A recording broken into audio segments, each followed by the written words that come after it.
Lo pernah menyesal mengundang narasumber nggak? Pernah. Siapa? Nggak enak sebut. Iya, jangan Nggak enak sebut Karena nama apa? sih. Karena Bohong? ya banyak hal sih sebenarnya. Satu, dia kurang, isinya kurang secara cerita. Terus dia tuh lebih pengen nyari exposure-nya doang daripada menyelesaikan masalah. Terus tanyakan kepada Bang Minola apakah itu mau diedit atau tidak. Jadi tim saya langsung menanyakan itu ke Bang Minola.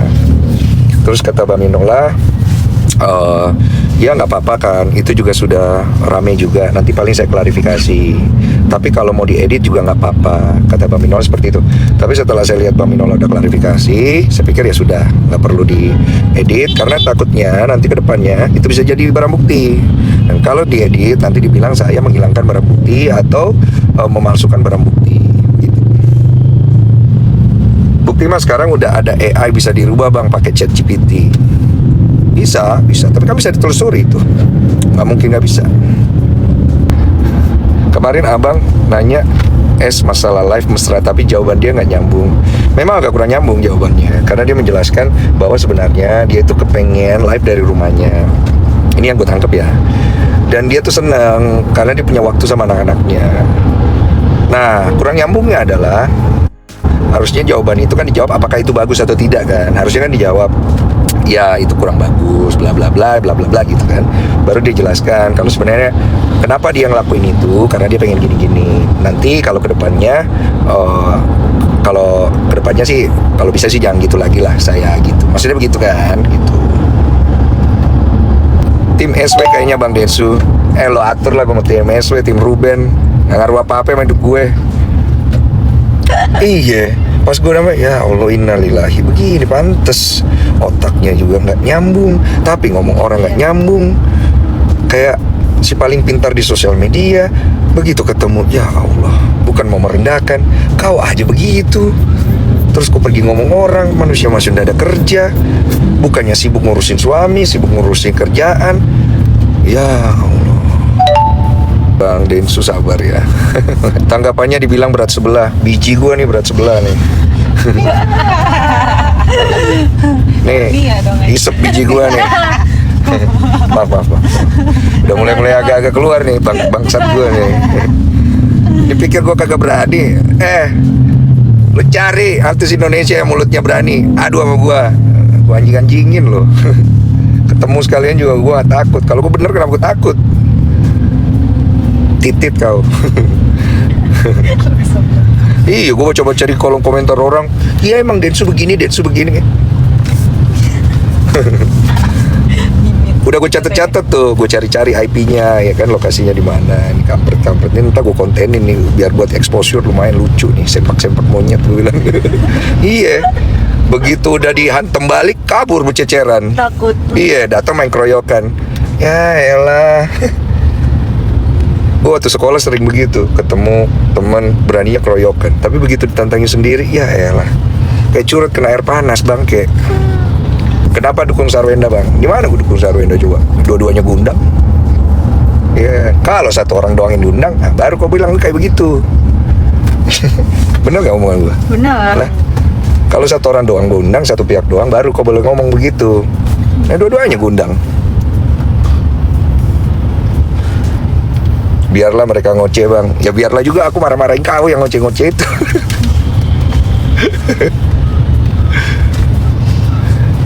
Mau lu pakai backupan influencer mana, mau lu pakai ini, coba ngomongin gua sama konten kreator influencer gede itu. Gua adu nyali lu. Lu pikir gua bisa cari dosa-dosa lu?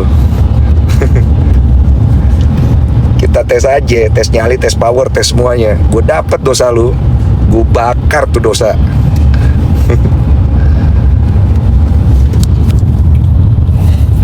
Kaosnya kebalik. Bang siapa yang benar, Ruben atau Sarwenda?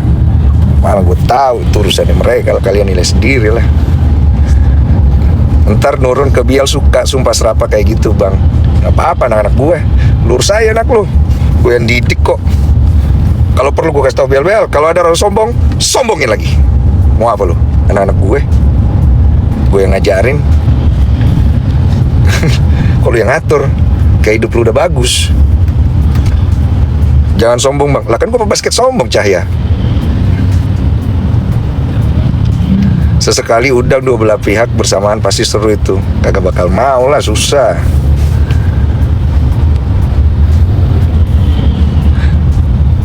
Bang undang jejak backpacker. Gimana mau undang? Jejak backpacker udah pamit.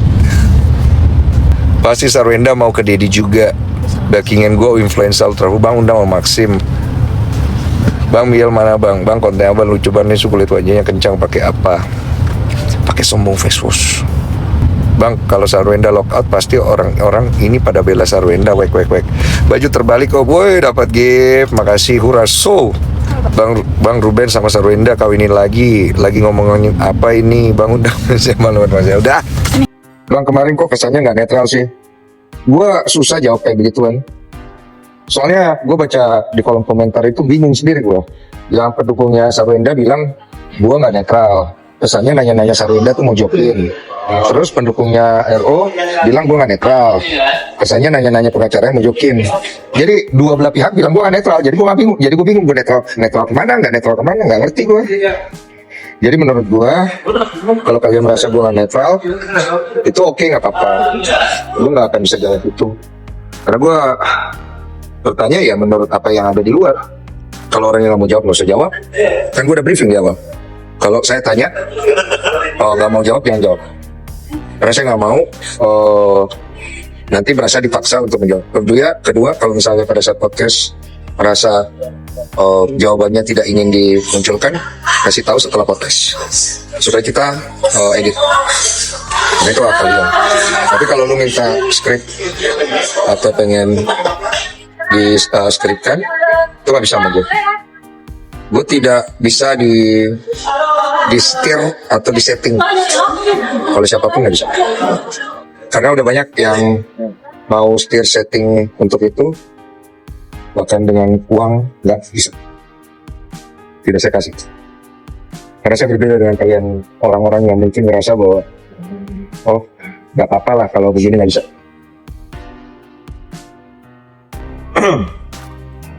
Bang ada ancaman nggak? Sudah netral 1000% kok bang. Ada juga yang bilang gue udah netral. Jadi ada 3 sudut pandang. Lah nggak usah dibahas lah begitu. Anggap aja nggak netral juga apa. Karena lu mau bilang gue nggak netral juga segala macem juga. Gue mau ngapain? Marah-marah. Mau membela diri. Mau apa? Gue nggak akan bisa ngapa-ngapain. Kalian juga ya udah sekedar paling masih respon itu aja. Karena kalian namanya juga penonton kan pasti punya pendapat masing-masing. Gue juga harus bisa terima.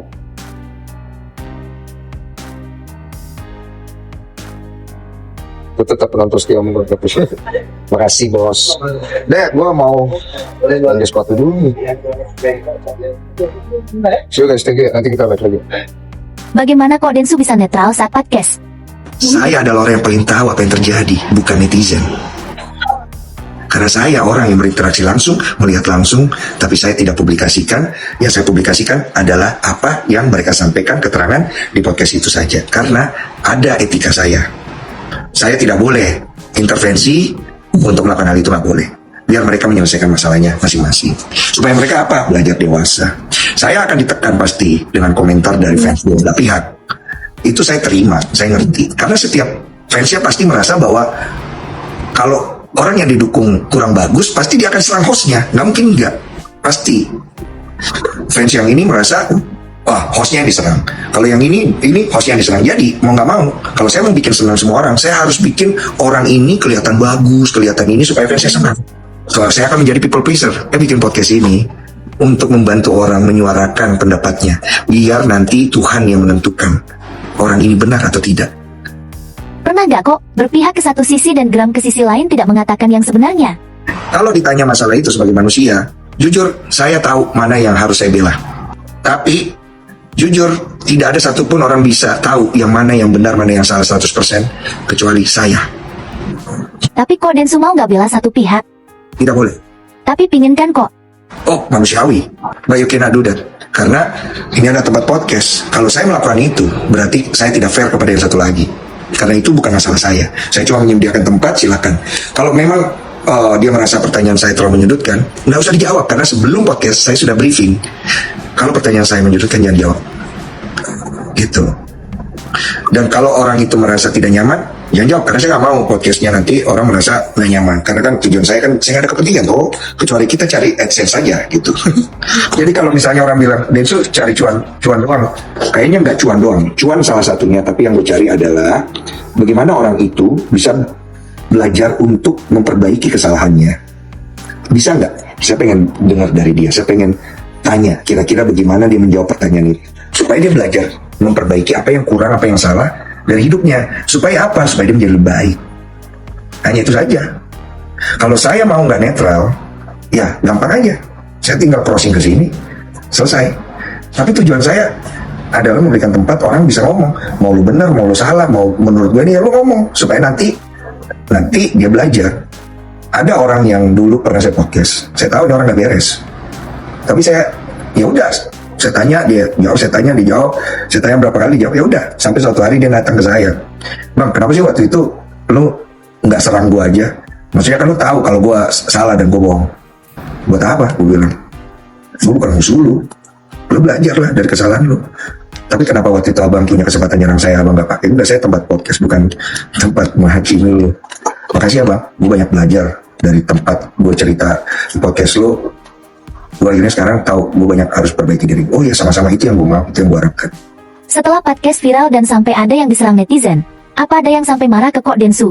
Nggak ada, karena dari awal kan aku udah bilang, Carwenda datang ke tempat saya untuk minta podcast. Kan aku udah cerita kan, aku bilang, men, kalau bisa jangan dulu lah, kamu tenangin diri.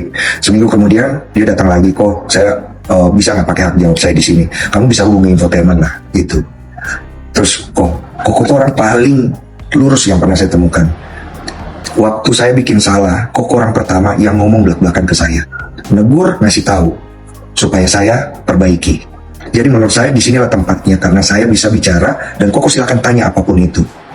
Oh gitu, oke. Tapi saya harus undang Ruben juga ya, gitu, karena saya nggak fair kalau, karena bukan saya hakimnya. Iya nggak apa-apa, oke. Ya udah. Sebelum saya podcast, saya bilang, Wen, I'm not your friend. Kalau kamu nggak bisa jawab, jangan jawab. Dan jangan berharap abis keluar dari sini, kamu akan dipuji orang. Saya bukan Tuhan. Kamu bisa akan tambah dihujat, bisa akan tambah buruk. Is it okay? Oke, kok nggak apa-apa. Ya udah, sama juga dengan Pak Minola, pengacara Ruben yang datang ke sini. Sama, nggak ada bedanya. Itu. Tapi Rubennya mau datang nggak kok? Waktu kita undang Ruben tuh waktunya belum bisa. Jadi dia akhirnya kita coba lagi, karena kan nggak fair ya kalau misalnya nggak datang sisi yang sini gitu. Kita coba lagi, ya kalau memang waktu itu gagal ya sudah, gue nggak bisa ngapain. Kita coba undang pengacaranya, beliau bisa datang, katanya udah diizinkan sama Ruben. So silakan gitu. Semoga nanti Rubennya bisa datang podcast ya kok. Iya, kalau Ruben mau datang ke tempat saya pasti dengan senang hati kok ngasih tempat gitu. Atau kalau mau damai, bilang aja berdua mau damai, dan bisa nggak kita damai di podcast. Lo harus akan lebih bagus lagi. Selama ini gue kayak gitu, haknya. Jadi jangan kewajibannya doang yang gue harus lakukan, haknya. Udah, gue mah mau ada di titik terendah pun mas, gue mah anak pasti gue duluin. Tapi kalau gue sampai kayak begini, ini udah fatal menurut gue. Gitu, jadi karena kewajiban lu jalankan hak. Iya dong. Jadi menurut gue adalah gini, enggak. Ini konteksnya tentang anak, udah titik, jangan merembet kemana-mana. Lu merembet cerita-cerita masa lalu ngapain? Sekarang gue tanya, lu pernah nggak mungkin punya hidup? Ya, lu nggak punya cerita buruknya pasangan lo, mungkin nggak? Nggak mungkin kan? Ya gini lah, kalau dulu cerita buruk dan sebagainya dulu bertahannya juga begitu lama ya, kayak urusan dari mana? Nah maksud gue gini, udah ya, mau apapun lupakan. Jadi bukan gue ngegampangin, bukan, gue support gitu. Jadi maksud gue tuh di poin ini adalah tentang anak bro, jangan kemana-mana. Udah poinnya tentang anak. Udah itu doang. Tapi kan orang dengan ketakutan biasanya akan mencari-cari yang lain. That's the point. Mungkin. Masalah. Menurut. Nggak tahu. Itu menurut lo ya, tersangkanya gue tuh. Nggak, menurut secara psikologi kan kalau memang urusannya tentang anak, dibereskan tentang anak, apalagi sudah ada masalah pengadilan, udah iya kan? Iya, pengadilan. Itu terpaksa gue lakukan. Even gue kalah pun, ya minimal akan ada hari yang diputuskan kan? Iya dong, pasti. Sebenarnya kalau ikutin dari yang awal, udah beres. Gue gak minta apapun. Jadi gue cuma mau ngasih tahu, udahlah, ini kita solid aja. Tapi kan jawabannya kan ada ininya dia di rumah, ada ininya di rumah, tempat yang nyaman, bukan itu. Tapi kan ketika dibahas lagi, dulu waktu ini, dulu sebelum menikah, itu mulu pembahasannya. Jadi ngomongnya gak akan nyambung. Makanya akhirnya gue mau mengambil jalan keputusan udah lewat jasa lawyer. Itu, kalau gue gak boleh nyambung, ngapain gue ngelibatin orang? Gak nyambung. Ditanya gimana, jawabannya gimana ke gue. Gitu, jadinya satu titik di sini, tadi merembet kemana-mana. Jadi, oh iya, udah gitu aja. Udah lawyer aja lah gitu. Gue tuh tipe yang makin nada dia tinggi, ya ini sama siapapun gue. Iya. Oke, sip, oke, baik. Yuk. Gue Males. udah trauma dari kecil tuh denger hal-hal yang menurut gue sebuah intimidasi gitu. Jadi, gue tidak ingin terjadi lagi di posisi sekarang ini. Tapi kalau lu tanya gue nih sekarang, gue ada rasa nggak percaya diri gitu di mata anak gue tuh, ada rasa nggak percaya diri. Kenapa? Kalau dia bisa tahu apa yang gue lakukan dari tontonan, dia nonton juga nggak tingkah laku. Iya, kenapa nggak percaya diri? Iya, maksudnya ada satu anak ada anak gue Talia itu, dia tahu bagaimana suasana itu, Oke. ya teriak-teriak di dalam mobil, terima telepon, wah ngatain gue gitu. Ketika tutup telepon, itu rasa gue cuman gini, gagal gue. Gak ngomong apa. Jadi bukan anak gak tahu, anak udah tahu. Mau ngomong gimana? Jadi, gue mau share gimana? Ada kabar terbaru. Ternyata si S ini diduga ya, selengkinya itu udah lama. Kemarin aku pas nonton live-nya si MK, katanya si MK dapat kabar dari orang terdekatnya si S ya. Terus ini katanya diduga lagi selengkinya tuh bukan di Indonesia aja guys. Dok itu pergi pagi pulang malam ke negeri tetangga selengkinya. Terus si R sengaja tuh ngikutin dia, mengintai dia, bener nggak ada selengki. Ketahuan pas ngintai, tantrum guys. Tapi pendukungnya menganggap dia ratu. Ratu apa? Ratu selingkuh. Halo semuanya, kini babak baru atas Dracindo kita guys. Yang kemarin itu, yang setelah dia podcast kan, semua omongannya langsung dibalas kontan oleh Viti lama alias jejak digital. Kini dia mulai cari akal lagi. Dan dia bilang katanya si Ruben itu kena AIDS. Serem banget. Dia makin cari akal bagaimana bisa melumpuhkan si Ruben. Tapi kan semua itu nggak semudah itu ya kan. Kalau memang nyatanya tidak seperti itu, dan kini mulailah dibalas. Akhirnya ketahuan lah sekarang si Ruben ngomong kan, ternyata dia sama orang tuanya pun pernah ribut sampai orang tuanya meninggalkan rumah, dan sama adiknya pun, dan itu semua yang melerai itu si Ruben guys. Dan ternyata ini orang tuh troublemaker, sana sini gontok-gontok, sikut-sikut ribut sana sini. Kasihan sih memang tuh kedua anaknya kalau masih ada di sana. Kan perlakuannya sama Onyo yang kemarin kita lihat kan juga ngeri kan, sematanya sebengis itu, gerakannya menariknya seperti apa. Kini dia nabur lagi katanya kena AIDS. Kalau memang kena AIDS kata Ruben, terus bagaimana si Tania itu bisa lahir katanya. Ya logika dong, kalau memang kena AIDS ya pasti tidak mau beranak lagi kan, itu juga kasihan, resiko besar untuk anaknya, kasihan ya kan. Makin entah sampai kapan ini selesai. Ini orang sih harusnya bukan anaknya yang dibawa ke psikolog, dia sendiri yang harus ke psikiater kali ya, bukan psikolog lagi ya. Ini udah parah sih tingkatannya, udah ngeri. Aduh, bagaimana sih ini orang, bukannya makin mereda, makin introspeksi diri, malah makin melebar, makin melebar. Serem. Nggak akan kelar-kelar ini. Sampai anaknya punya KTP kali ya, jadi anaknya bisa ngerti, bisa memilih, memilah, bisa menentukan hidup sama siapa. Ya, kita lihat saja makin kemanakah ini arahnya. Sudah kacau sih memang. Semoga aja dengan ini semua, dengan apa yang dia tunjukkan, bisa memberatkan mereka dalam persidangan, dan hak asuh bisa jatuh ke tangan Ruben. Bukan untuk menguasai, ingat ya, untuk para yang pro sama sana, si Ruben ambil bukan untuk menguasai, tapi untuk berbagi. Karena selama ini ada di tangan dia tidak mau berbagi dengan berbagai alasan, sekolah, les, bla bla bla bla bla, ini itu. Kalau diturutin kayak gitu nggak bisa. Memang kita harus berbagi, udah ditentukan oleh pengadilan, ikutin aja alurnya gitu loh. Kan memang benar kata si Bang Minola itu kan, misalkan di Jumat sore, kan pasti Sabtu Minggu libur, kalau memang ada kegiatan les kan bisa antarkan ayahnya, dan Senin bisa sekolah dari tempat Ruben, itu udah paling benar. Jadi di hari-hari padat bisa sama dia, ataupun kalau dia mau di weekend ya tuker gitu kan enak. Dan ini kan beda, dia maunya semua di dia. capek juga sih ngebahas ini, nggak kelar-kelar. Ya kita doakan aja semoga ada solusi terbaik, dan dari KPAI, dari pengadilan nanti bisa memberikan solusi terbaik dan putusan terbaik untuk masalah mereka yang jadi masalah Indonesia Raya. Oke deh, bye. Oke, kita jelaskan nih video yang beredar di mana si Ruben Onsu teriak-teriak, bukan teriak-teriak ya, Ruben Onsu gak teriak-teriak tuh, yang teriak-teriak mantan istri tuh, si janda Ruben Onsu yang teriak-teriak. Itu ternyata adalah di saat Ruben Onsu ini lagi boker alias BBAB, alias beol.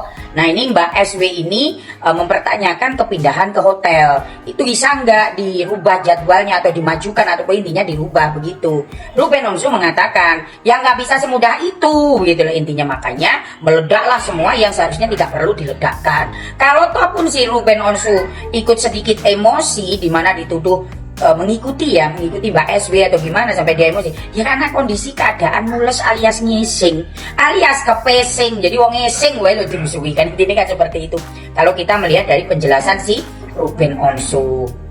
Bahkan dari keluarganya pun juga sabar kan begitu ya, orang tuanya kan baik tuh, kan ada tuh videonya kan ada di sini. Kalau dikatakan penyebaran video CCTV itu adalah suatu kemenangan bagi si Mbak SW, salah. Itu malah menunjukkan Mbak SW ini kurang pas ketika menunjukkan itu, karena masalah perkara yang sekarang ini lagi viral-viralnya adalah pengasuhan anak, bukan pembahasan kamu kemarin pegatan atau cerai itu karena apa. Sekarang ini yang perlu dibahas fokusnya adalah pengasuhan anak, begitu loh. Terus kemudian tersebar chattingan dimana sudah minum obat HIV apa belum. Nah biasanya ada juga nih penyakit TBC. Kalau penyakit TBC mungkin kayak juga obat yang agak mirip-mirip begitu ya, mungkin karena pembunuhan bakteri gitu kalau nggak salah ya.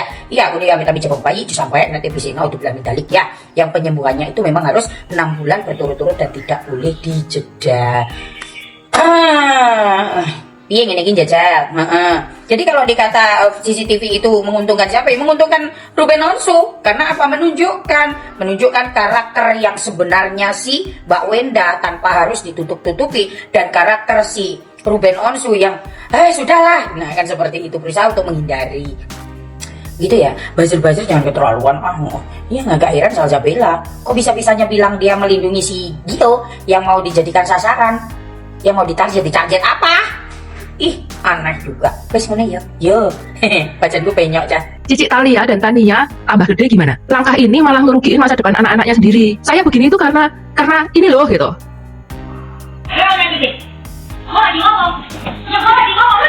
Jujur sebagai sesama mama, Makmin langsung berpikir keras. Katanya semuanya apa-apa demi anak atau tujuannya untuk melindungi mental Cici Thalia dan Tania. Kenapa malah menancapkan jejak digital yang tidak bisa dihapus di internet? Jadi Makmin ini berusaha menelaah ini semua di-up dengan tujuan apa aja sih yang mau dicapai. Karena klaim marah-marah dengan histerisnya juga makin kelihatan tuh Sarwenda. Ruben memang emosi, tapi sama sekali nggak kasar. Tujuan yang bisa Mimin pikirkan sih sudah Mimin post di video sebelumnya ya. Sarwenda mempost klarifikasi dan video yang jelas menurut Mimin tersebut bukan kedamaian atau demi anak. Karena pihak Ruben via Bang Minola sudah menyentil dengan bukti CCTV untuk membantah statement dia untuk menyuruh Ruben kalau berantem jangan sampai kedengeran anak, Sarwenda merasa terpojok. Daripada kalah narasi, dia memilih meruntuhkan semuanya sekalian. Ia akhirnya malah memposting semuanya, menurut Mimin, agar kita semua tahu dan mendapatkan simpati bahwa dia istri yang diselingkuhi berulang kali dan menjalani pernikahan yang tidak bahagia selama 11 tahun. Tapi coba bayangin, Cici Thalia dan Tania tambah gede gimana? Gimana perasaan mereka pas lihat video ibunya tersebar luas histeris gitu. Belum lagi mereka harus baca aib ayahnya yang dituduh nih, karena di situ si Ruben juga nggak mengiyakan atau tidak memperkuat tuduhan tersebut ya. Makanya saya bilang ini dituduh selingkuh, diumbar-umbar ibunya sendiri. Kalau beneran mau melindungi mental anak, harusnya aib rumah tangga dikubur rapat-rapat, bukan malah disebar ke jutaan orang di medsos. Langkah ini malah ngerugiin masa depan anak-anaknya sendiri. Sarwenda tahu bahwa pihak Ruben itu masih memegang seluruh akses CCTV rumah, yang artinya video-video di mana ia sedang marah besar, termasuk saat mendisiplinkan anak yang tantrum dengan keras, seperti yang ia akui di teksnya, bisa aja keluar kapan aja. Daripada video itu dibocorkan pihak lain dan menghancurkan citranya, Sarwenda lebih memilih untuk speak up duluan, membongkar aibnya sendiri, dibungkus dengan narasi saya begini itu karena ini loh gitu. Tujuannya ya agar publik memaklumi sikap kasarnya. Sarwenda mengklaim saat kejadian TV dinyalakan sehingga anak-anak tidak mendengar. Tapi sadar ndak dia bahwa dengan mempublish masalah ini ya anak-anaknya juga akan dengan mudah mengakses internet dan melihat hebohnya masalah ayah bundanya ini. Masalah hari aja Udahlah gratis lu di hotel mewah sama keluarga lu. Duh, orang lagi boker, lagi lu getok-getok, lu teriak-teriakin. Lu kadang-kadang ini ya, otak lu suka koslet. Suka gak bersyukur ya, dapat suami yang baik, suami yang ganteng, suami yang muda, bukan gadun loh. Hari gini lu dapat 200 jati dari mana kalau bukan dari gadun, ya? Gak bersyukur lu ya, bentak-bentak marah-marah, inces lu. Ingat dong sebelum OP gimana wajahnya. Ya sebelum OP gimana penampilannya diingat. Jangan lupa diri ya. Jejak digital banyak loh. Ih, bener-bener deh.